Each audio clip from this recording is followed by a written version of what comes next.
Hello, everybody. Just getting everybody logged on. Bear with me.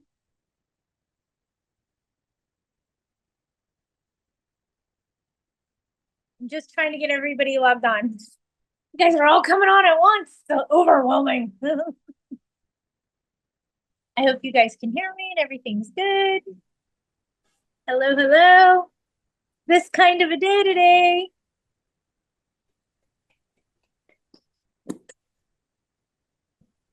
All right.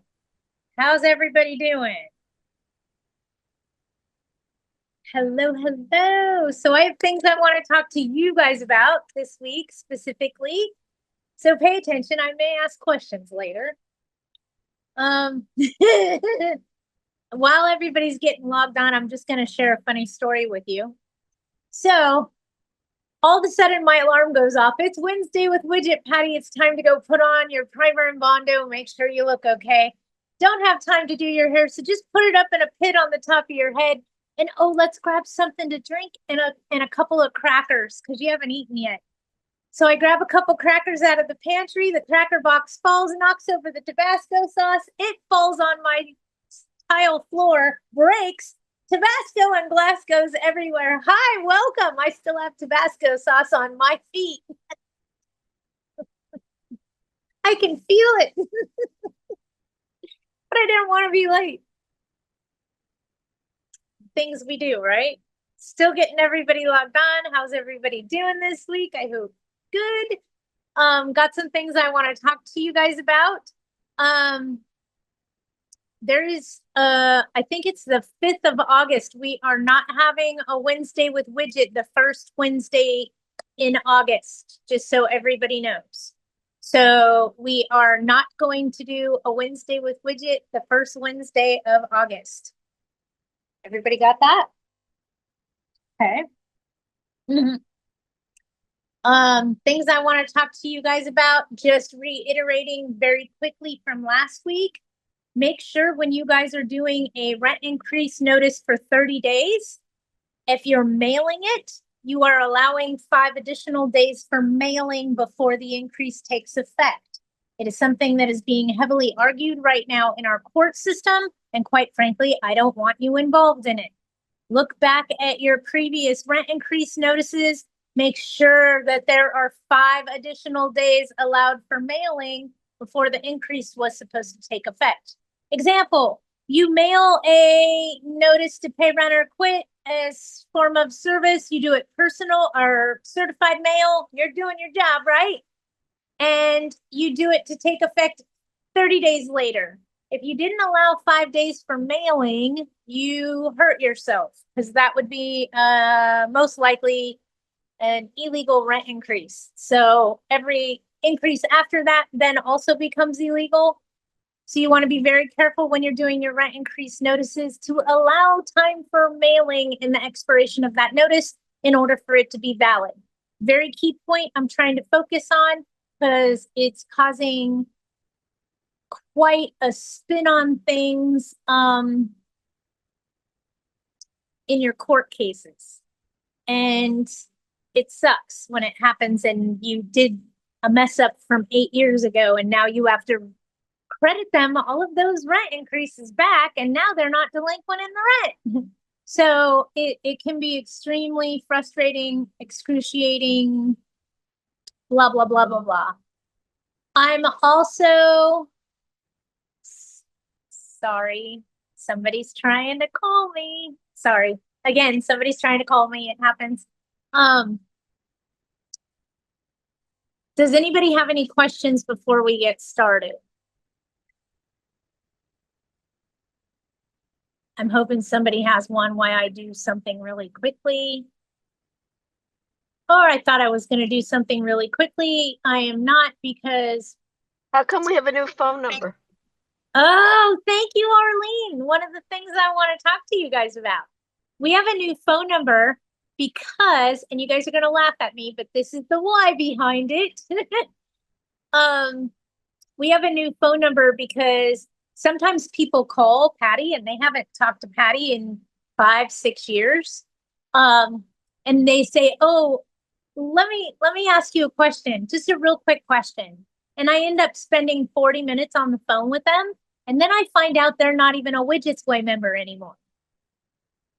So why we're doing the Widgets Way is we're trying to steer our clients to using the new phone system, because it tells me as soon as you send me a text message or as soon as you call me that you're a current member or you're not a member. That way we can talk about membership or a one-time payment or whatever it be. So it's helping me keeping control of money, which is what I help you do, right? So it's a new tool that's going to be a great tool for me for the next, this is really new, really, really new. And you do have to email that number, okay? You do have to text that number. But it's going to be able for me to provide you more direct service. You know, when you have those questions sometimes and you want to just send a quick text message, it'll streamline that text message right to me so I can immediately respond back to you. So my technological team, there we go, is working very diligently to try to come up with something to help answer your questions and streamline things a little bit quicker. On the uptake. It also helps me manage more clients in a very rapid fashion than just counting on my fingers, so to speak. I know that makes sense to you guys because we all do that. So it's just a tool to help assist me better, and it's going to help streamline the business calls better. And if you need help with something, utilize that number. It is still in the works. We're still working on it. It's not totally up and running yet. So if you message me on that number, I can see the message, but I'm going to reach out to you on another number because get this, you guys, they got to verify that I'm a real business, a real person, and not an AI robot. So for 5 days, I won't be able to text you back on that number. So just bear with me as we go through the process. They're verifying I'm a real person and a real business and not an AI bot. And I thought about that the other day. I thought, what if I could be an AI bot? Wouldn't that be cool? You could have a little widget in your pocket just answering your questions randomly. So talk to my web guy about that too. And he said, yeah, but the bot doesn't give the answer, you do. So we're working on something that's more generalized, and you guys will see in the new stuff that's becoming the new guides that are becoming available on the website. I don't know if you guys have been paying attention, but there's new guides to help you with a move-in, guides to help you with leasing. So I'm starting some new training tools to help assist all of us when we have a question regarding a disposition. You're going to be able to go look that up as a reference, and then I should have the either case law there for reference or the civil code there for reference so that you can actually go look and see where I got that answer and I didn't just pull it out of thin air. So trying really hard to provide more educational things, and the new phone number is going to help us streamline through that on my end. So I hope that makes sense, but that's why the new number, I can't text you back on it yet. Give me about another week and that should be fully up and running and functionable. It is going to be a great tool for all of us to utilize when we have updates that I need to give you on a Monday or on a Friday of new legislation that's passed or a red alert that we need you to reach out to your congressman for. It's a way I can send you a text message through that line and make that all run so much better and so much faster for you. So it's just utilizing another tool to help us all stay connected where we need to be connected. You know how AGLA sends out those red alerts sometimes? It says, hey, everybody, if you want to stop, and I'm just going to throw something out there. This is not on legislation, so don't panic, okay? If you want to stop all of us from putting air conditioners in all single family homes, you need to write this congressman.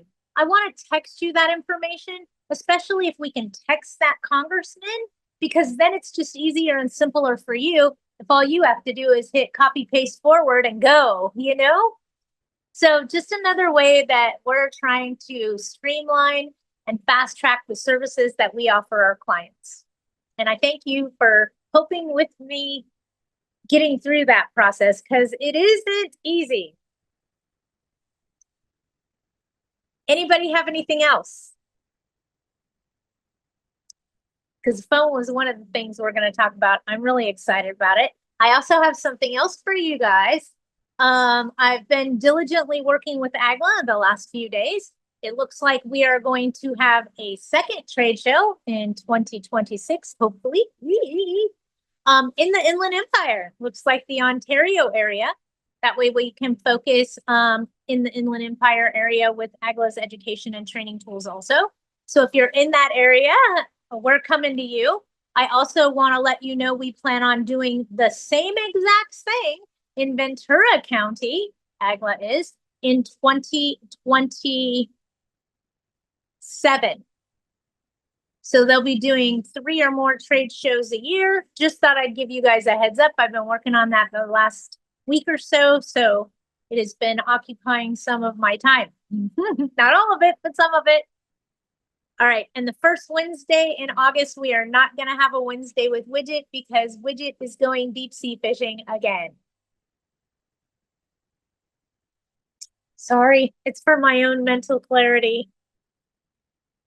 That's my excuse, and I'm leaving it at that.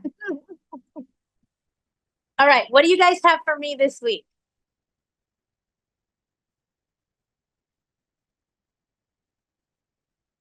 Crickets? I have crickets. Okay, I'm going to throw more stuff at you. You know how some of us have trouble with notices, when to use which notice and which notice to use? I am doing a very detailed in-person lunch and learn at AGLA headquarters at the end of this month. I believe that's on the 30th. I strongly suggest and highly recommend that you sign up for this and come see me, if nothing else, and have lunch. Hey,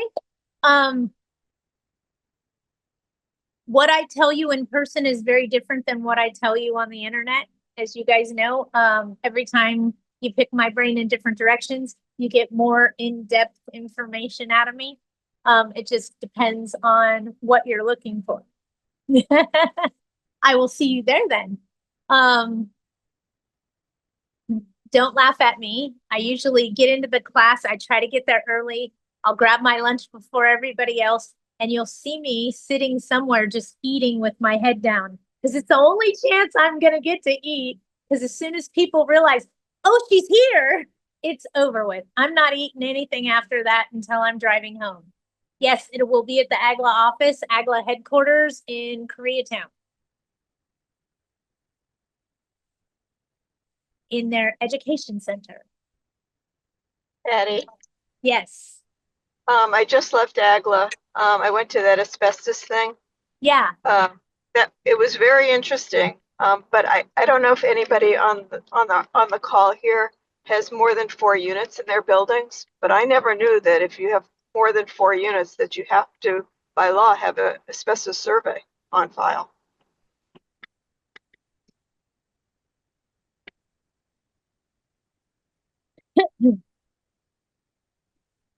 How do you want me to answer that? No, it was just something that I learned. I never knew that. I mean, I guess.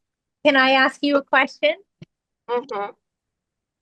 Did you obtain that information from somebody that provides asbestos testing?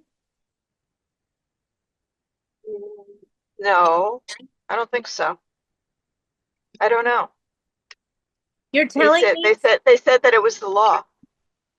Okay. Since that OSHA requires it.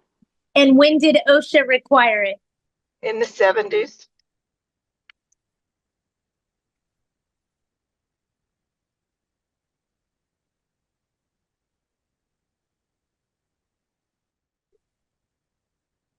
I don't know this law you're speaking of. The asbestos laws that I'm aware of came into place in the 80s. 1984 to be specific. That's when you have to disclose whether a property could have asbestos or not. So for them to say that OSHA made this as a requirement in the 70s, this is something maybe I misunderstood, but they kept saying if you have more than 4 units that a survey is required.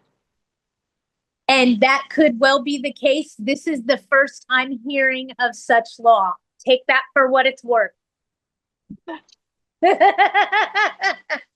why I asked you Is the person that's giving you this information trying to sell you services? And I hope that made sense. I didn't get that impression. I got you, but you could see how that makes sense. I hear what you're saying. I just was. I've never heard of such a thing. If you pull up your AGLA disclosures regarding asbestos, I believe the date on them off the top of my head is 1984, and older need to be disclosed about asbestos. Anything that's 1985 or newer doesn't require it. So as far as the 1970s go, I could tell you that it's 1978 for lead-based paint. And that's the only EPA law I know in regards to the 1970s and lead-based asbestos. 84 is when we have to disclose asbestos in residential dwellings. So off the top of my head, what you're telling me, I've never heard before. And I'll leave my statement at that. So no, I've never heard of that. Okay. Do you know it's not a requirement to have your property tested for lead-based paint today unless somebody's been exposed and there's a problem? Oh, so I've never heard if you have more than 4 units, you have to have them tested for asbestos. That's news to me. I've never heard that one. What do they say? Freedom of speech is American way, right? I've never heard of it. Yeah. All right. I know other people have other things going on. I don't know if they want to bring them up. I do see that you're active in class today. So if you do want to talk about what you have going on, we can talk about that right here in front of everybody. I don't have any issues with that. I was deep in a conversation via text message prior to this meeting, and I tried to respond with, does the government ever implement forward thinking before they do something? I know we can all answer that question with a big fat no. And yes, that was full sarcasm. Challenges that I've seen this week coming from courts is we are getting our lockout processes done. It looks like for the most part, lockouts are starting to happen. We had a big delay with the ISIS crisis, for lack of a better way to explain it. the ice crisis. And for those of you that are trying to understand what I'm talking about, when we pulled extra law enforcement to help deal with the immigration protests, we lost our lockout services. That's who they pull first. So please know that for the most part, that is back in action. Lockouts are starting to commence to proceed again. They're picking right back up where they left off. And we are starting to see lockouts specifically in Los Angeles County, and the delay that we had in Riverside County have now picked back up. So lockouts are back on the move again. So it's nice to hear that. I want to share something with you guys, if Patti allowed me. Okay, I have a lockout yesterday, and that was in Lake Elsinore. When we arrived, this is a 7-unit property. And on the gate, the tenant had a big sign reading, "Please deliver the packages in the front gate. We are positive for COVID." So I freaked out. I called fast eviction and I said, guys, oh my God, the lockout is not gonna take place. And so they said, no worries, that's not a reason right now. So when the sheriff arrived, I told the sheriff, okay, this is going on. And this tenant every month is the same COVID, that she's getting COVID every month. So the sheriff laughs and he says, no, this is not a reason anymore. And just cut the chain and let's go in. Yeah. Yes, the tenant, we conducted the lockout. We got possession of the property yesterday. Yeah, congratulations. Thank you. Yes, it was sad, but because there was a 5-year-old girl inside with autism. I'm sorry, I cannot pronounce it. Autism. Autism. Yeah. So it was sad, but No, the sad thing is that the person that's caring for that child put that child in that position in the first place. That's the part that's sad. correct. And actually, when the sheriff knocked on the door, she was screaming from inside, saying that she tested positive for COVID and she didn't want to open the door.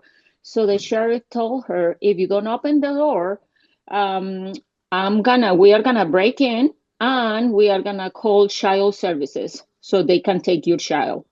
Yep. And she opened the door. Yeah. It's funny how they believe the guy that's standing there with the gun, huh? Yes, it's like a movie. Yeah. It's like being in a movie. Sheriffs are getting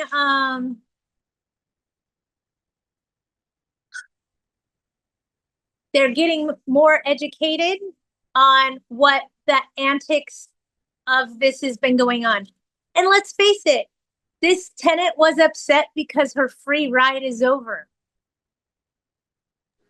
Correct. Yes. I mean, if you look at it in any other perspective, it's just the way that we can handle it best. And I have a question. Sure. Okay, she has 15 days to reclaim her personal property. So I already served her with the notice that she has those 15 days, and we have been texting back and forth. So we are not gonna be available just to be in the property, just waiting for the evicted tenant.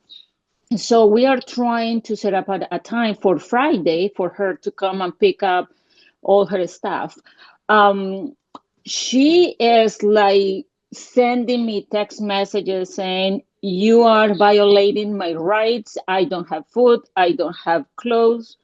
So is that fine that we are making ourselves available for Friday, not for today, as she expected? Yes. Okay. So whenever I did a lockout in corporate America, I'm going to give you the very cutthroat way to do that. And I'm going to use different terminology for the same thing I'm trying to say, because some people don't understand what they mean when we say we're very cutthroat. It means we're going right for your jugular, right there, okay? The very cutthroat way to handle a sheriff lockout, or the corporate America way to handle a sheriff lockout, goes like this. You meet the sheriff at the property. If the tenant's there, the tenant is then explained by the sheriff that they can no longer be there, that they need to make an appointment with you to come back and get their personal belongings. Keyword there was make an appointment with you. Doesn't mean you're available every day. So what I would tell them is, as soon as the locksmith is done, you need to be off the premises. If you're not, I'm going to call the sheriff back because you were then trespassing. We will make an appointment for a later day. If today is Tuesday, then I'm going to make that appointment for Friday as my next available date that I'm available to meet you here on the property. So I suggest that you pre-schedule a moving van and a team of people to help you. I will open the door at 10 a.m. and I will be closing the door again at 2 p.m. So you have 4 hours to get out whatever you'd like to get out. And as long as you move it into the front yard and it's out of the property, I'm going to lock the door at 2 o'clock. And if you don't have everything out, we can reschedule a new time for me to come back. In the meantime, I'm charging you daily storage for every day that goes on. The idea of this is not to charge them as much as I can and hold it for that amount of time. The idea is for them to actually have a plan. Get a moving truck, have all their friends come, all in one swoop. So what I'm doing by trying to orchestrate that is to schedule them and force them to do something I want them to do. Come in one swift move. Is that always going to happen? No, but at least I am in control telling them how it's going to go. They don't get to tell me. I'm in compliance with the law. I am allowing them to get their personal belongings. I am available on this day between this time and this time. And they're always going to bitch and yell at you when they're done. When they're walking out the door, they're going to tell you what a piece of loveliness you are. You can know in that moment when they're cussing and screaming at you, they don't want to come back for that next time after. That one's just a joke. Okay? Okay, how much time should I give the evicted tenant to To you. pick up? And let me explain. Each tenant has a different scenario. Okay? Mhm. Just like each one of our tenants are different, each one of your lockouts are going to be different. There's going to be times when you're going to be very cutthroat. I'm meeting you at this time, at this place. I'm only going to be here for 2 hours. You better move as much stuff as you can out into the yard in that 2 hours, because I'm coming back at 2 hours and 1 minute and I'm locking the door. Whatever's out in the front yard, you can take your time moving that because it's not in the unit. Also, if they moved it out into the yard, are you responsible for it anymore? Oh, No. Okay. So that's a tactic. If they genuinely need help and they need time and they need that information, you may want to just try to facilitate them. There has been instances where I have been dealing with a pack rat, also known as a hoarder, but we are not medical doctors and we do not diagnose medical conditions. So we call them pack rats so that we don't get ourselves in trouble. Okay? In dealing with a pack rat once, and I mean a pack rat, boxes, ceiling to the floor, through the whole house, halfway to get through room by room, and I barely fit through it, okay? What I told her is I'll be opening the door at 8 a.m. I will be coming back at 5 p.m. to lock the door.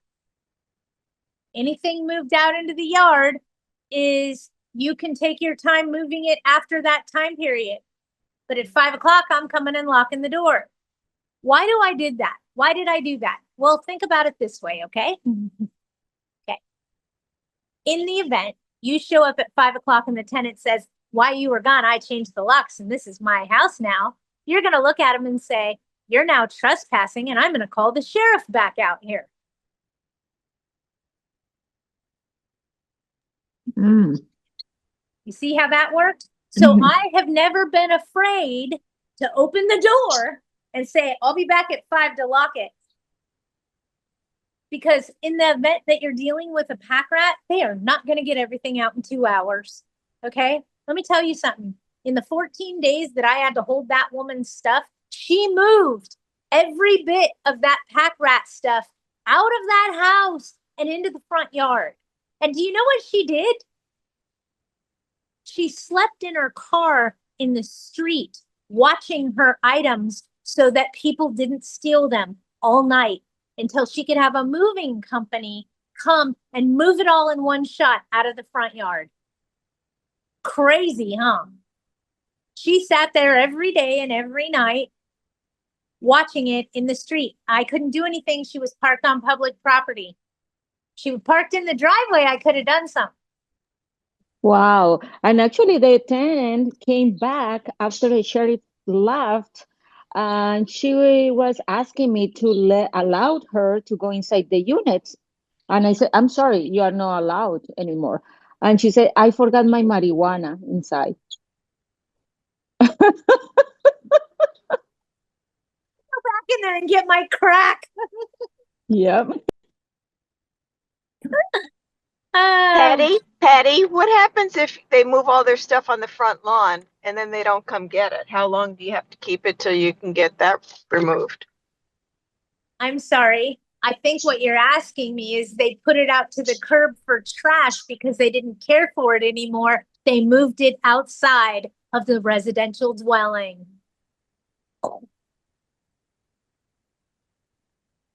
Okay. So once it's outside, it's their responsibility? If it's outside of the premises, are you responsible to take care of it, Right, protect it? I'm talking out loud. right. I had a tweaker once. While the sheriff was doing the lockout, she was in the front yard picking the weeds out of the yard. Okay, not getting her 22 cats, not doing anything. So I'm waiting for the sheriff and she's just sitting there picking the weeds and said, you know, if you gave me more time, I would have had this all taken care of. And I looked at her and I said, how much more time are you talking about? She goes, I could have everything cleared out of here in 4 hours, you know. Okay. Patty, You how think long? you can how- have it all cleared out of here in 4 hours? I tell you what, I'll be back here in 4 hours and 15 minutes to lock the door. I showed back up at 4 hours and 15 minutes, and you know what she did? She started cussing at me, and so did all the people she was with, telling me what a piece of crap I was and what a horrible person I was and how dare I put them out on the street. Mind you, this woman paid her move-in funds and never another dime, and I needed to evict her because she didn't pay anything else, okay? Now hold on, let me tell the story. They cussed me out as they were driving away, all of them. They forgot one thing. I'm still doing the disposition of security deposit. They cleared the house out. They cleaned it in 4 hours. So if you got a bunch of crackheads that are like telling you, oh, we could do this all, they might just be serious. Hey, worst case scenario, I'm calling the police, telling them they're trespassing and having them arrested. Right? Right? Okay. Do not tell them they can move back in. Do not tell them, yeah, you can stay here. You can move your items out and I'll come back and lock the door at this time. Okay? It's how you stay in control. But I would never let them on the same day unless they paid in state or something along those lines. Okay, Chris is giving us information. Hang on. You can go to Dennis Block's website and attain what? Oh, It's that like he mentioned some third, pretty much not on the LA Housing website thing that is supposed to be apparently posted on at every RSO unit in LA City, which I had never heard of before. I'd only heard of the LA Renter Protections Notice. That's pretty extensive and covers both JCO and RCO and RSO, excuse me. So I hope that answers your question. it sounds a little bit to me like LA Housing is in fact setting you up to fail in an eviction, but what do I know? Well, I didn't catch, did LA Housing tell her she had to do that? Or did an attorney tell her she had to do that? Dennis, well, I watched one of the AGLA webinars. I'm pretty sure it was Dennis Block's. I watched two different attorneys actually just to see what they had to say. But Dennis Block claimed that there's this other RSO notice for RSO only, right? So if you're JCO, which is everything else in LA City, you don't have to post it. But for RSO, you're supposed to. In addition to, post serving your RSO registration statement and or your JCO registration statement in a JCO property. So it's quite the minefield. And the LA City Housing, it's like they're intentionally wrong, their website, I think, if that's the case. Okay, and let's keep talking about this, okay? Because the city of Baldwin Park is a great example of what I'm going to explain to you of what I see happening. And they don't make it easy for you, the consumer, you, the landlord, to find this information, but they want to hold your foot to the fire if you don't execute it properly. Well, a search doesn't even with the actual name that's in the document doesn't pull it up on their website anywhere.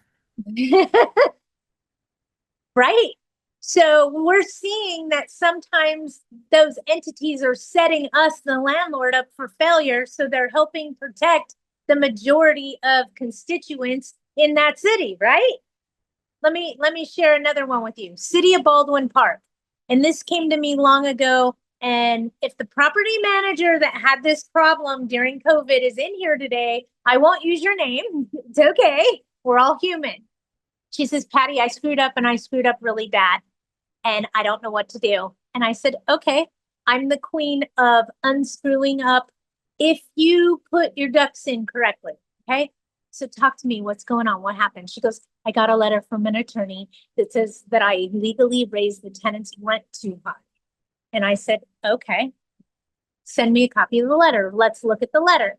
And it goes on and on about how Baldwin Park has their own ordinance. Their own ordinance. And maybe it's Monterey Park. I got to look, but I'm pretty sure it's Baldwin Park. I can see the document in my head. And they have a rent cap. They have a rent cap of 3%. Uh-oh. I fixed it. They have a rent cap of 3% maximum, never to exceed whatever the CPI is, never to exceed 3%. She's like, Patty, I raised the rent 8.6%. I got this letter from this attorney telling me he's going to sue, blah, blah, blah, blah, blah, blah, blah. I'm panicking. I'm freaking out. I don't know what to do. So the first thing we need to do is find out if there's such an ordinance in the city. So you pull up City of Baldwin Park and she goes, look, it says right here, California State Rent Control, AB 1482. And she goes, so it's just state law. I said, keep scrolling. Because first it tells you about state law. Then it tells you about the county law. Then it tells you about what? And she goes, oh, I didn't scroll down far enough to see that the city has a more, you have to go 11 pages into their website to find out what their rule is in the city. They start with the state rule. So those of us that are just skimming through looking for the answer we're looking for is going to go, oh, AB 1482, I'm at the state's cap. There's nothing here.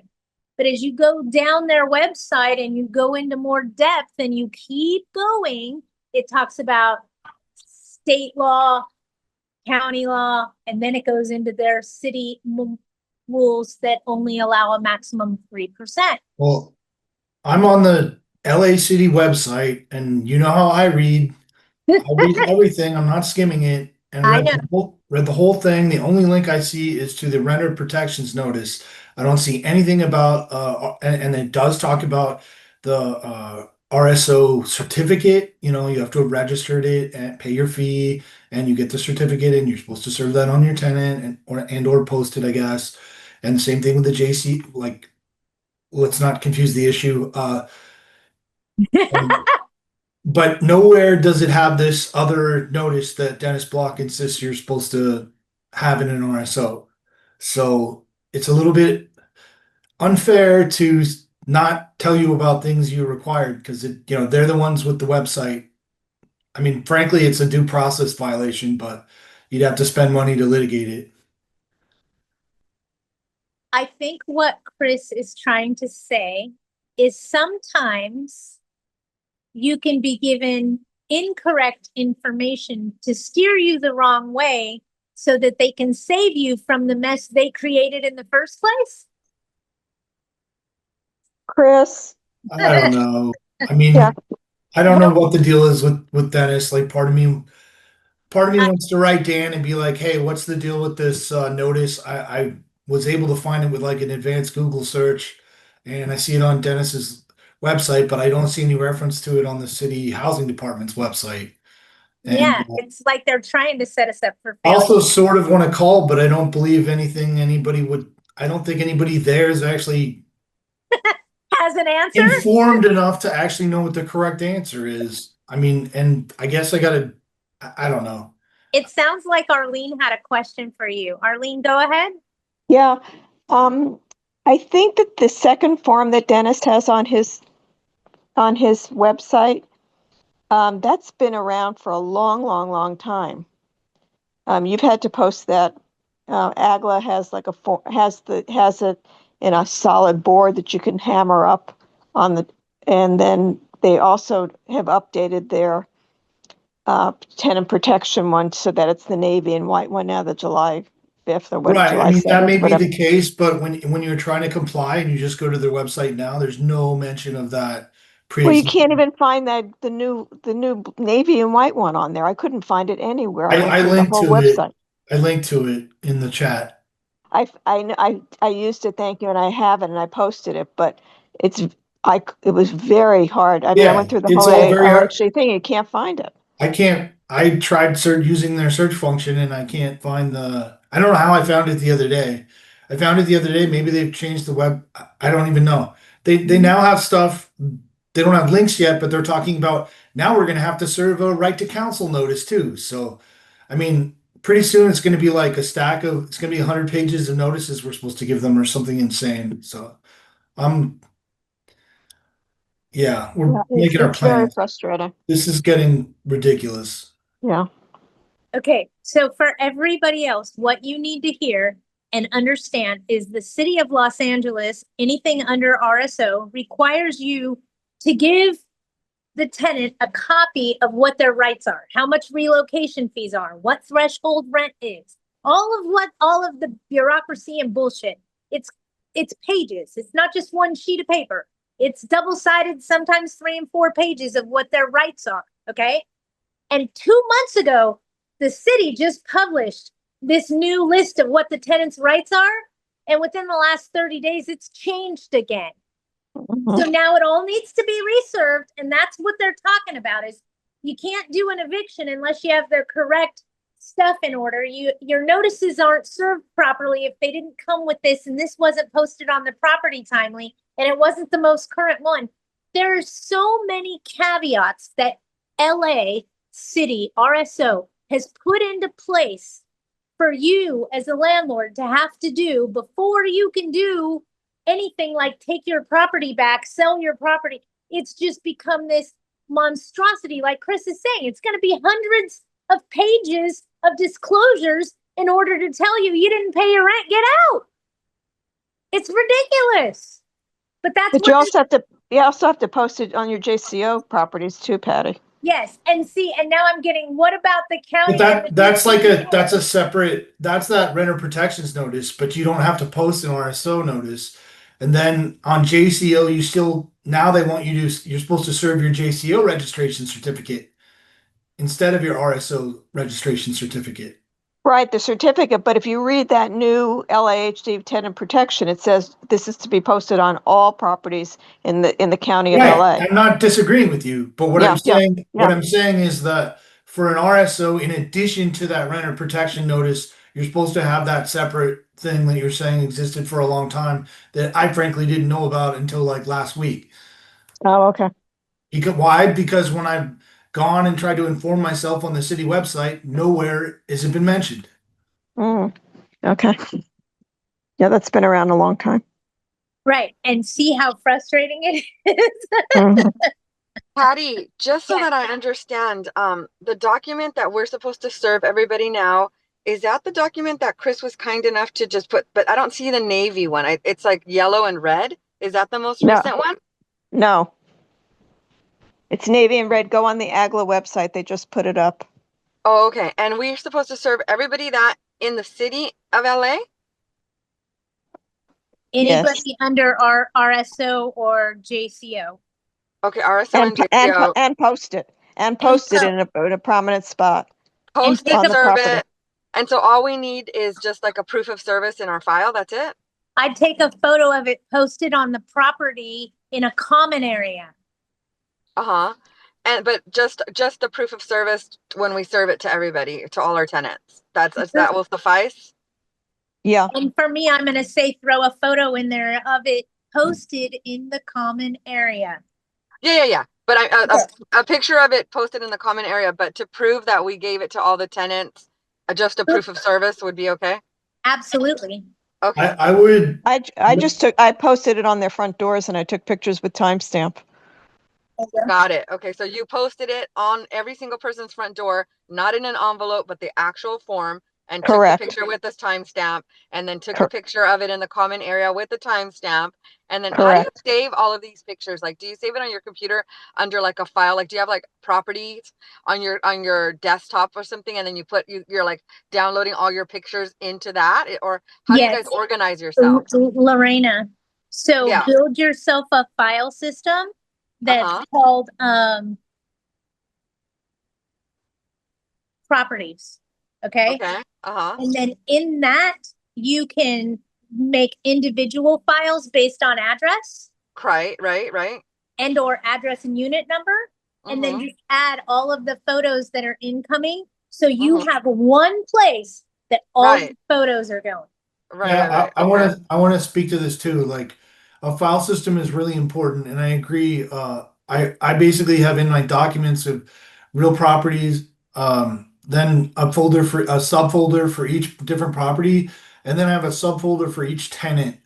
And part of why I do that, and I'm starting to do that physically too, is because the statute of limitations for most things, like the longest one is like 4 years. So licensed agents 5. okay, fine. But anyway, the point is, after a certain amount of time, you literally know, like, you've had no contact with somebody for 5 years, you can destroy that file. I mean, with digital, arguably, you may want to keep it forever if it's not too burdensome. But for paper files, you probably want to get rid of it after 5 years.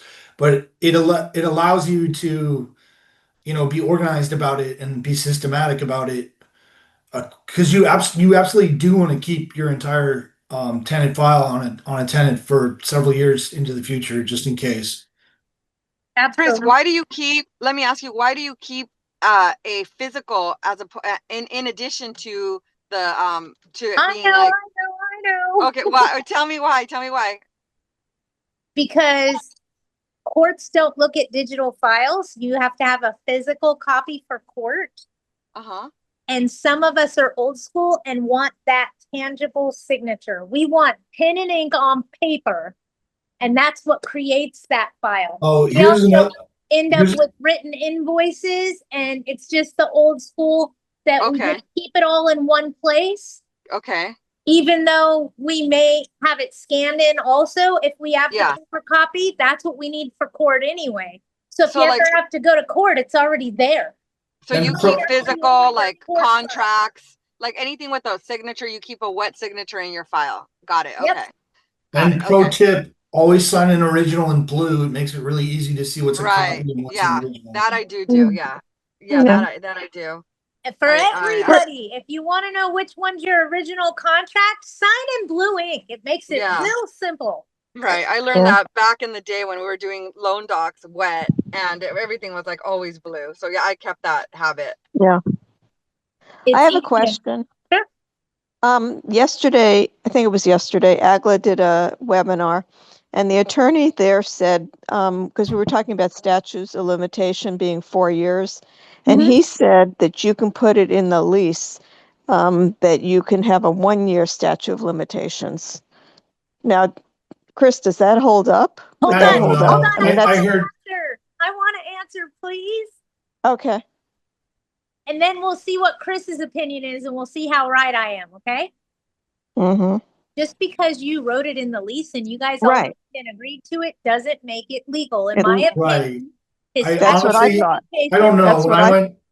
I went to the trade show, and one of the set of attorneys said the same thing. Like, you could cap the statute of limitations on warranty of habitability claims or something. That's what it was. Yeah. And I wasn't really of right mind, so I didn't ask him the proper follow-up question. It was like, is there any authority to back that up? Meaning, like, is there any case law? Case law, right? Yeah. It's like, there might be, but is it specifically in landlord tenant? Is it something else that would allow a judge to easily differentiate? Or wait, can I ask a question?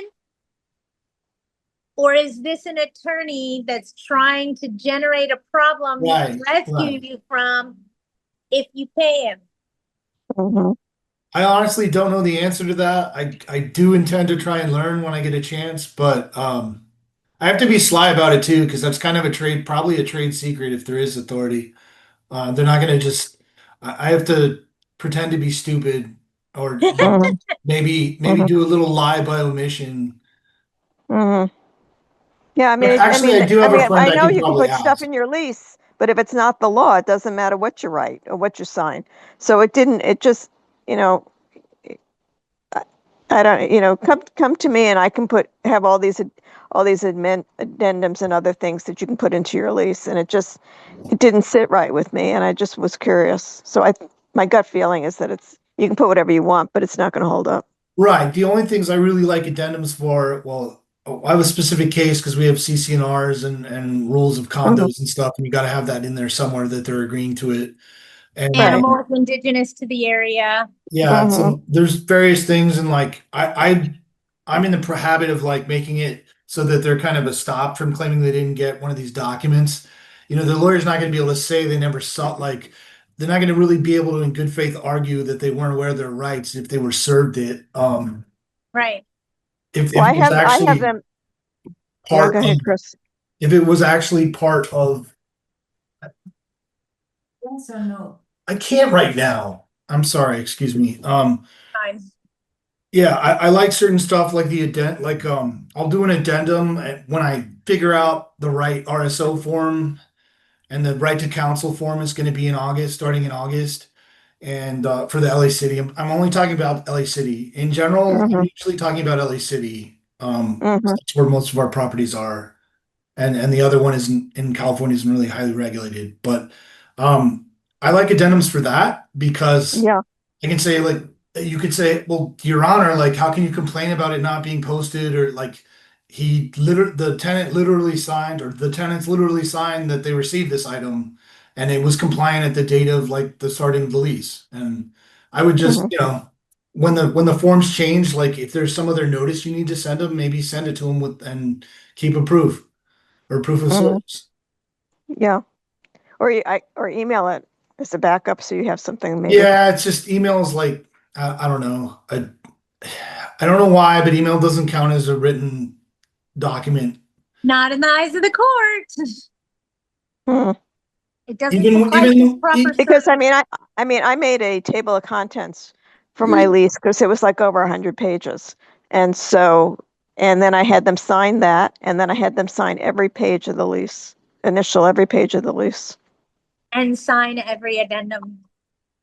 Yeah, everything was signed, but initial every page of that lease. Okay, I'm going to answer Holly's questions really quickly. This is also in regards to tenant moving out. Holly, how much you charge them for daily storage is your per diem. Example, if your rent's $1,000 a month, your daily rent is $33.33 a day. That's how much your storage fee is. It's just per diem. Okay, that's to answer that question. As far as your other question in regards to LA and serving the notices under RSO, that's exactly what we're talking about. If you did this and served all of your tenants 6 months ago, okay, 6 months ago, 4 months ago, 3 months ago, when the new notice came out, okay, a new one came out 30 days ago, and you need to do that all over again. You need to do it every time a new notice comes out. Got it? So yes, you can put it in their lease. You can post it on the property when they move in, but you need to be aware that every time those tenant rights changes and they update a new updated list, that new updated list now needs to be posted on the property. Take a picture in the common area. It needs to be served to your tenant.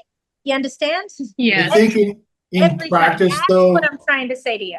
in practice, though, I think you cure the breach when you give notice. Like if you have to give a 3-day notice or a eviction thing, You have to When serve the you tenant serve rights these, with you it. serve these documents again with them, and then you list them on the proof of service so that there's no. It's most likely like giving them a most updated one is going to cure the breach, and any attorney worth his salt is going to argue. But Your Honor, like it can't be seen to be anything but substantial compliance with the rules here when we're in good faith. And hope you don't have an absolute communist for a judge, which unfortunately happens. So we should just keep a stack of these. Well, the problem is They they change. change so often if you're printing Right. in color. And I actually I want to make sure they're in color. I don't want some communist judge to claim that it's not the real thing because it's not in color. Like I don't want to give them any outs.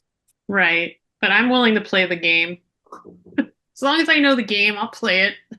Yeah, for me I don't have a color printer, so I'm like I have to go to Kinko's each time. It's a pain in the butt. Yeah. Chris, You can buy one of those online relatively inexpensively now. It's just the Ah, ink. it's the ink is where they get you. I know that game. Trust me. I already know all about it. It's just Are not. you kidding? I'm a preferred member at printing out stuff at Staples now. Well, I don't have space for another printer, so. I'm just teasing. I'm just teasing. Oh, all right. Anybody else have anything? Yes, Okay, what you got? Patty, I was wondering, what makes a change of terms to the tenant need to be signed? Because I was just reading in one of the magazines that their tenant wouldn't sign the change of terms. So I was going to give my tenants changes of terms, but I don't want to start anything that makes them sign it because nobody's going to sign anything. So you mean taking things away? What would make it so that they had to sign something? Two very different convoluted questions with lots of moving pieces. Oh, I'm sorry. No, it's okay. Let's go back to the very first question you asked me. When you serve a tenant a 30-day notice of change of terms of tenancy, what would make them not sign? If you're asking them to sign that document, you're doing it wrong. Oh. Let me say it a different way. If I give you a 30-day notice of change of terms of tenancy to raise your rent 10%, are you going to sign and agree to it? No. Nobody is. Nobody's going to sign and agree to a rent increase, right? Right. You are the person in the position of power. You are the one in control. So on a 30-day notice of change of terms of tenancy, you are telling them what terms you're changing, what rule you're changing, what rent you're increasing, what you're doing. And it's going to take effect 30 days, or we're going to do 45 days later, right? Because we're going to allow 5 days for mailing and not make that mistake. With that being said, if you're asking them to sign that document, you're doing it wrong. What would be signed would be an addendum, meaning they sign and agree to this. This is an addendum. They're agreeing to it, okay? They're not going to agree to any changes you make, so it's a 30-day notice to change the terms of tenancy. Whether you're changing the rent or you're changing another term of the tenancy, that's how you do it. That is not a document the tenant signs. It is a document that is served upon them. But Okay? if you don't want to go month to month, don't you have the right to offer them another lease or an extension? You do have the right to offer them an extension of the lease. I would use an addendum to do that. Okay, but then both parties are signing and agreeing, and on that addendum, I'm most likely going to ask for a rent increase, and both parties Right. are usually So- signing and agreeing. Would you then serve if let's say hypothetically you've already agreed on an increase, you have no you're doing 1% in RSO, so there's no problem. They're ideal tenants, and it's the principle of the thing. You got to raise the rent. They got to know who's boss. So let's say you're in that kind of situation. You're still plenty of time out. More than 45 days. Do you serve the notice just to comply, and then that gives you an excuse to give all the other paperwork, and then say, well, we'll need a addendum. We'll have to sign an addendum. Yeah, Do you send it all together, or what do you do? Well, it depends. What we usually do is do something called a renewal letter. Okay, where we're sending them a letter telling them we'd like to renew for a year. If we do that, we're going to do it at 1%, which isn't a problem under RSO. In the event you want to stay on a month to month, we're going to do a 2% increase. Please let us know within the next 30 days whether you want to proceed with a month to month or with a new 1-year contract. Well, I already got an agreement via email, so what do you do in that case? So whatever they agreed to, now you're going to prepare the document accordingly and serve it, whether it be a 30-day notice of rent increase or it be an addendum extending time and doing a rent increase that both parties sign and agree to. Do you think I should do both to belt and suspender it so they can't say they didn't get a proper notice, or it doesn't really matter if it's in writing? An addendum isn't proper notice, right? That's something both parties sign and agree to. There's no proper notice in an addendum. It would only be if they didn't want that and you're just I raising the just don't rent. want, I don't want, you know, years to go by and then oh, it's an illegal rent increase that you like talked about. Remember how it was like years So ago? if you're raising the rent, make sure you're giving them at least a 30-day notice. And if you're doing it only in writing, make sure it's more than 30 days. 35 Yeah, days. it's just, it's only an email right now, so I feel like I want it in a more concrete, Is it a Well- lease extension or just a rent increase? it's a rent, I mean, no, it's a lease extension with a rent increase. Okay, so I would just prepare the addendum and send that to them and see if they sign it to take effect at a future date. Okay. That I way mean, there's at they least will, 30 they're not problem and they're foreigners, they absolutely will. I get it, but then that way you have at least 35 days notice on your addendum from when they signed it to when it takes effect. Okay. Hi, Patty. It's Christina. I got a question for you. Sure. Okay. So this is about what we were talking about earlier with the Carson tenant and giving her a new lease when she's moving back in after pausing payments for You're repairs. putting her on a new rental agreement. It's a month-to-month rental agreement. Okay, so how rental month to month? Okay. How would I have that conversation with her if there's already a month-to-month rental agreement in place, but I want to update it by adding her daughter and just having the new updated disclosures? I'm sure she'd be willing to sign it virtually and online and all that, but what does that conversation sound like? It sounds like this. Hey, you know, a lot of things have happened with the law since you've signed the last rental agreement that you signed. So when you come back to the property after your extended absence, I'd like to have you sign a new written month-to-month rental agreement. That way it has all the new laws, all the disclosures, and everything that I'm required to tell you as a landlord and you're required to know as a tenant. And that way I know everything's current and up to date. Okay. All right. So yeah, just presenting it in a way that laws have changed. And I want to provide you with a new updated lease that's up to date with all that's Stop new. using the Not word lease, lease. agreement. Rental agreement, yes. Got it. Okay. A new rental agreement with all of the proper disclosures, telling you, tenant, what all of your rights are. Okay. And then I also want to add her daughter because her daughter lives with her. How does that Absolutely, and sound? we want to make sure that she's an authorized leasee on the contract. Correct word, leasee. Okay. You have a leasee and a lessor.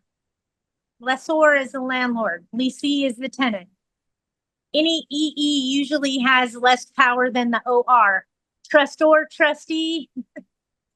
Got it. Okay. Okay, sorry. Thank you. Real estate trick, sorry. Mortgagor, mortgagee. I mean, it just, sorry. Hey Patty, I sent you this text in the chat, but might as well just ask you. I'm not sure if you're still looking at the chat, but is month to month or term better for the landlord after the first year? Okay, I'm going to speak to you guys in very blunt English. So if you find me offensive, please press mute right about now, okay? If the tenant moves in, and this happens to us when we're managing property for profit, meaning all of us professional property managers deal with this on a daily basis. They seem great, everything seems wonderful, and the second they move in, they turn into Medusa. Oh, we've all seen it, right? Right? That's what Scott's talking to me about right now. And now you're stuck with Medusa for 364 days, right? If I put her on a month to month, I can change the rules at any time. If I'm not subject to certain restrictions, and I'm saying this to Scott because he happens to be in San Bernardino County and in Riverside County. If you don't like them after 30 days, you can tell them bye-bye. You can change the rules. What if you do a whole written rental contract, you prepare it all, and you forgot to include that the tenant pays all the utilities? And now Yeah. they're locked in there for a year. Mhm. Okay. If you're on a month to month, you can do a change of terms the following month, hypothetically, and change the rules at any given time with a 30-day notice of change of terms of tenancy. Years and years and years ago, we had problems with tenants moving into a property, staying there for a short amount of time, and then vacating. It was costing us, and what they were doing is they were buying houses, okay? They'd move into our place, and then they'd go get a house, and then it would be an escrow, and they need to live somewhere, so they'd move into your house. They'd live there for the 30 or 60 days they needed for escrow to close, and then they'd move out. So because that was such a huge trend, and this was 20 years ago, you guys, we implemented 1-year contracts. It helped keep them there for that whole year, right? Let me tell you something. A 1-year contract, in my opinion, sucks, and I'll tell you why. I can't change the rules. I can't change the rent. I can't change any mistakes I made. I can't, okay? I also can't guarantee that the tenant's gonna live there for the whole year. Why? Because they can move out at any time. Could I charge them to term? Yeah, but there's certain rules I got to follow in order to get there, and that's another nightmare to cross that bridge. A month to month is a better position. Also, under statewide rent control, AB 1482, relocation fees are due and payable to a tenant that has resided in a premises for what? 12 months or longer. Does that mean you're going to be giving them a 30-day get out notice at 11 months so you don't have to pay reloads? I know a lot of companies that are doing that. Just so they don't have to pay reloads. And then the people are renting another unit from them and moving into a different unit. I have seen some crazy crap, okay? And some of the craziest I see right now is the free months of rent that corporate America is doing. Let's talk about that really quick, okay? Pay attention because I'm going to go through this pretty fast. This is happening in like the LA area, Beverly Hills, high dollar districts. High dollar districts, high rent districts, okay? They're giving free months rent. 1 free month's rent, 2 free months rent, and what I saw most recently, 3 free months rent. But it all says the same thing, amortized over a 12-month period. So they sign them in at a 1-year lease and give them 2 months of free rent. Okay, let's play a game really quick. Let's say that the rent is $3,500 a month. They're giving them 2 free months of rent. So they have a credit on their account of $7,000 over 12 months. When you break that down over the 12-month period, it comes out to being $500 a month. They get a credit every month of $500. So these tenants move in and they're like, free rent, blah, blah, blah. Okay, we get $500 off our rent for a whole year. Okay, that's how it's sold to them. Okay, pay attention. At the end of that 12 months, what do we do in corporate America? Raise the rent? Absolutely. How high do we raise it? As high as the law allows. That's our job. Collect rents and raise them as quickly as we can, as fast as we can within the limits of the law. So we're now going to implement a $250 rent increase on that $3,500 rent, okay, on month 11. Also, remember that $500 they were getting for free? Well, those tenants bought a car with that money because they forgot that starting on month 13, they're going to owe that $500 on top of it. So did the tenant technically just get a $750 rent increase? Ooh, when those year leases expire for the crap they've been doing for the last 4 months, we're all going to see the repercussions of that. Because all of a sudden, the tenant's going to go to pay rent on month 13, and their rent is going to have that $500 now due and payable, plus the $250 rent increase, that's $750. And it's going to hit them quick and all at once. And 9 times out of 10, that $500 they were saving, they now spent on getting another car payment. So they don't have it. Now what? I don't know, because we're not 12 months into those leases yet.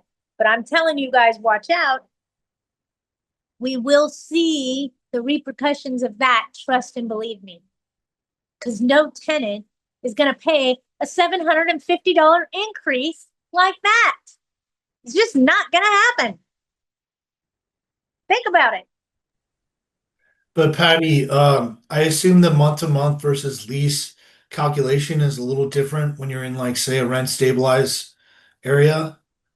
Because one of the bases to get somebody out is if they refuse to renew. Well, in some municipalities, RSO, Santa Monica, San Pedro. Hold on, because I'm going through the inventory list in my brain. West Hollywood. Thank you. The Wicked Witch of the West, West I think Hollywood. you must mean Long Beach because San Pedro is part of LA City. They require a 1-year contract at Hello. Right, but that's LA City, isn't it? That's all of it's San Pedro is still part of LA City. So is Sherman Oaks. But some of these municipalities also have their own rule, like West Hollywood, that you have to do 1-year contracts. And if the tenant doesn't sign a new 1-year contract for like terms, that could be a reason for you to terminate tenancy. Absolutely. Right, and then it avoids the punishing relocation fee. Say if you want, a vacant unit to sell or Exactly. But again, it's a lot of moving pieces for bureaucracy and bullshit. In other areas like Riverside County, San Bernardino County, we don't have any 1-year requirements at this time. He works. But Patty, isn't the LARSO, it's a 1 year for the first year, and then it goes to month.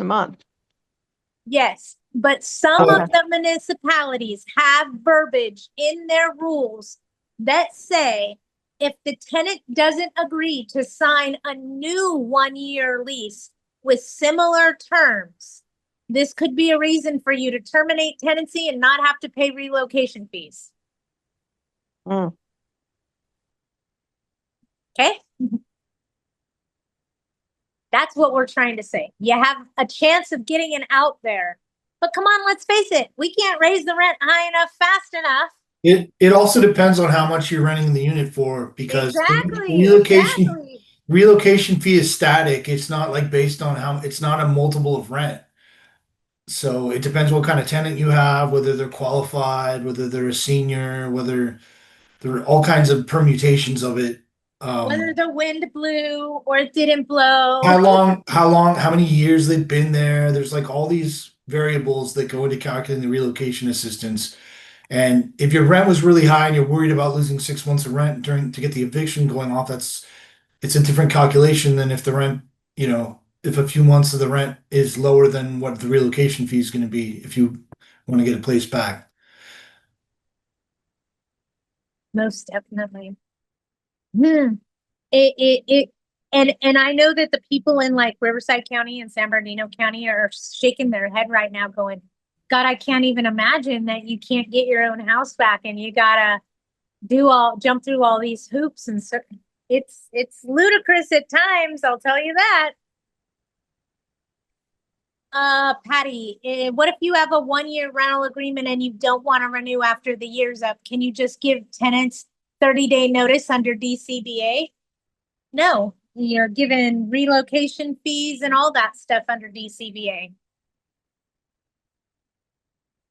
DCBA has their own bureaucracy and bullshit that runs similar to LARSO.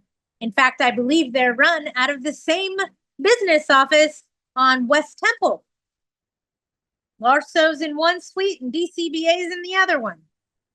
I think they are one and the same, and we're going to find that out as time progresses, and they have more and more restrictions to put into place.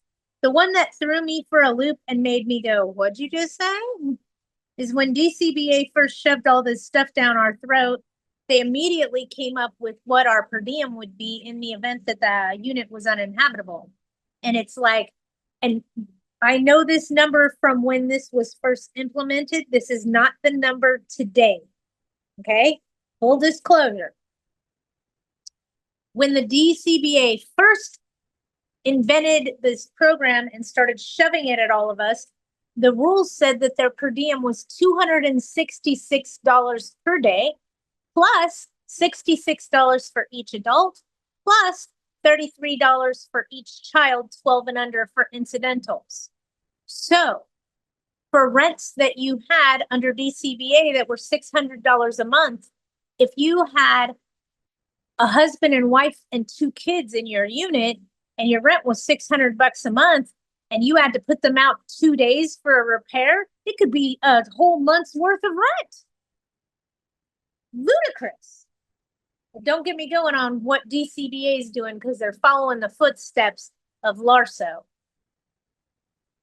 Should they disclose that up front or just give 2 months rent free and have them pay the full amount? I hear you, Sydney, but hear what I'm saying. Instead of them saying, here's 2 months rent free, they're amortizing it over 12 months. That way the owner doesn't take a big hit by giving them 2 months free and they have rent coming in. It's just a discounted rate. So it actually helps both parties. But at the end of the day, I think it's going to hurt the tenant because they're not going to remember to save that $500 a month they've been saving. They're going to spend it somewhere. That's my point. So you're going to end up having to do an eviction because they're not going to pay. Forward thinking isn't there, but just think about it really quickly, okay? If the tenant got a rent credit for $500 a month and they've been getting that for a whole year, and then you're going to do a rent increase at $250 at the end of that 30-day rent increase notice, they're going to have an increased total amount of $750. Mm-hmm. And that's going to be very shocking to them. And you and I can see it. It would be shocking to us. We don't know how that's going to be handled or absorbed on the receiving end because it hasn't happened yet. But at least you and I know to watch out for it. No, Sydney, at least it's making sense to you. You see it. You see it very clearly of what's happening. If I was going to do, we used to do 1 month's rent free. We used to do $500 moves you in on approved credit. We used to do all kinds of things. I'll tell you right now, instead of messing with the base rent, they're going to give away free amenities and lower that security deposit before they start messing with that base rent amount. That's why they're giving months free instead of lowering the base rent amount. Ah, makes sense? Oh, if your base rent is $3,500 and you're trying to do a move-in special offering $500 off a month, is your base rent now $3,000, not $3,500? And when you do want to do a rent increase, it has to be off of $3,000, not $3,500. That's why they're giving months free, is so the base rent amount stays up here. It all makes sense as to why I just don't see that any tenant is going to be able to deal with that rent increase on month 13. So Patty, is it better to keep the rent where it is and give like a discount on the parking, which is a separate kind of thing? Or the storage, or Yeah. lower your security deposit on approved credit?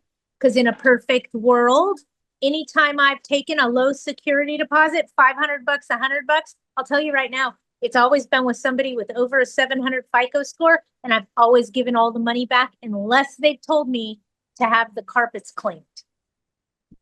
Okay. Okay. When you start dealing with that kind of demographic of people, you deal with a different demographic of tenant.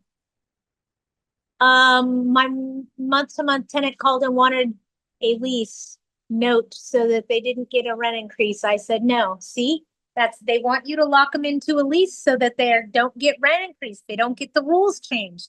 And no, I want more control. Don't you think that ownership will contractually restrict that with the property management company?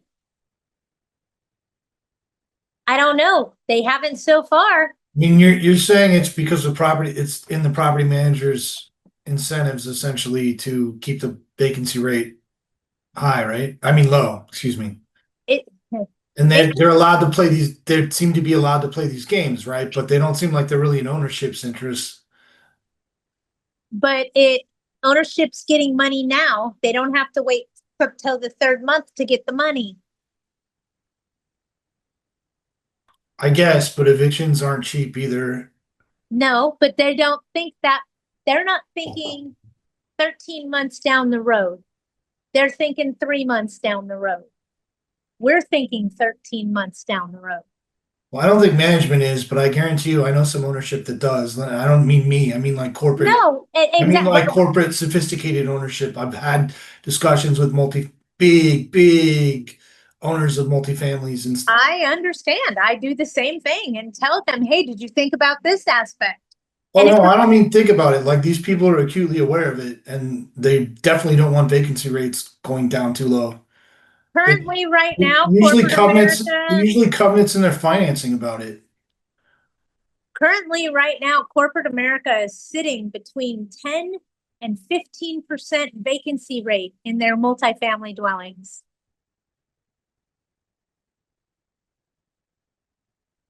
I had a bunch of lenders call me the first part of July and say, hey, Patti, what is going on? All of a sudden, I can't get anybody qualified for a loan. I know. Why? Student loans Something's too, though, happening. right? There's a shift happening in the market, Patti. What is it? I can tell you. I know. The banks close their fiscal year at the end of June. That's when they tell all their investors, everything's perfect, everything's fine, everything's kosher.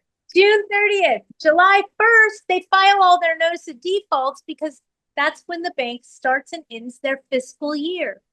So on July 1st, they filed all the notices of default that have been sitting there for 8 months, a year, okay, that their investors didn't know about. And now they're going to try to cook through them. We're already starting to see bank-owned properties hitting the real estate market for sale. They're currently holding their value. We'll see how long that lasts. Well, I also heard there's a huge cohort of people that whose credit score is going to drop down 50 points. Their FICO score was going to drop down 50 points because of the student loan issue. Because under Biden, I guess stuff wasn't considered in default under the rules, and it wasn't being on the credit report or something. And now it is.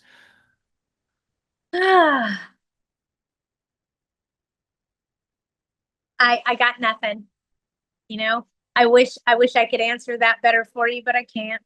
I can tell you that corporate America is experiencing vacancy problems. I can tell you that the little mom and pop is now starting to experience vacancy problems. We're having our vacant units sit on the market more often than they should be. Okay, we're starting to see the issues. What's happening is in rent controlled situations, we don't want to lower our base rent amount because that's what our increase is based on, right? So what we're doing is we're giving away parking and credit screening and lowering security deposits on approved credit. I know I keep saying that, but there's a reason why I say OAC there. Because we'll still rent to you if you don't have that credit score, you're just going to pay a higher security deposit, right? Well, we're so capped in California as it is. Yes, we are. But as it continues to become challenging, we continue to find ways to make it not so difficult. Okay? And you see my point of getting the money to the owner now in regards to corporate America rather than giving the 2 months of free rent. It actually helps both parties for the time being. And in the long run, it's going to hurt both parties. One's going to have to pay for an eviction and the other one's going to have to go through the eviction.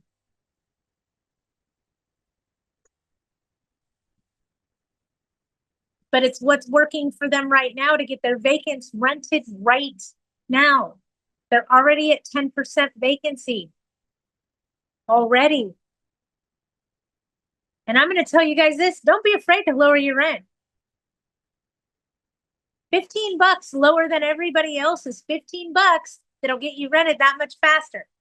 Keep that in mind. And don't forget my little tricks on putting lipstick on the pig and providing USB powered outlets and doing little things that can upgrade your property that aren't very expensive to you, but make them more desirable to the consumer.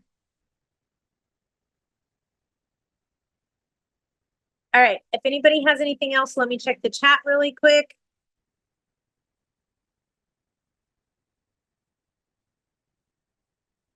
Okay, did anybody have anything they needed to ask? I didn't answer. Otherwise, I'm gonna get us off of here. We're a half hour over, and Patty, my question is to you. My tenant asked me to give him 2 months, what do you call it?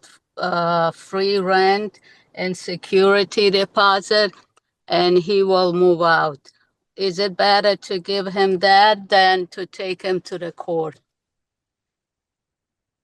Because I have to pay anyway if I take him to I'll the give you court. 2 months of free rent. Hold on. What city is this in? There's Anna.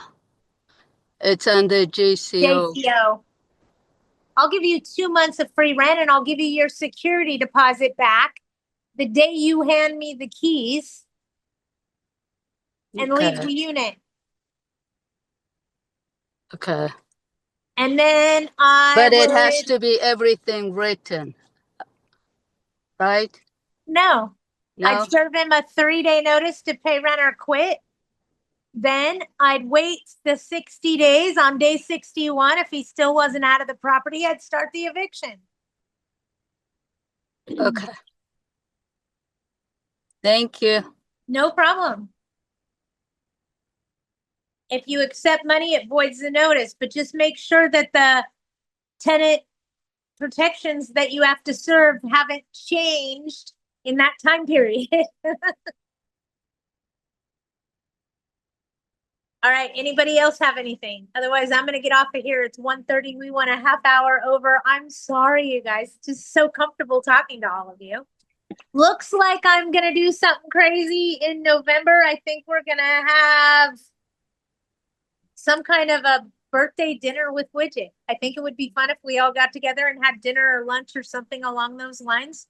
So I'm gonna talk with Dan and Agla and see if we can plan something and put together a meal, and we can all get together and put a name to the face, and everybody say hello to everybody and just enjoy each other's company. So I'm looking to do that probably the first week of November.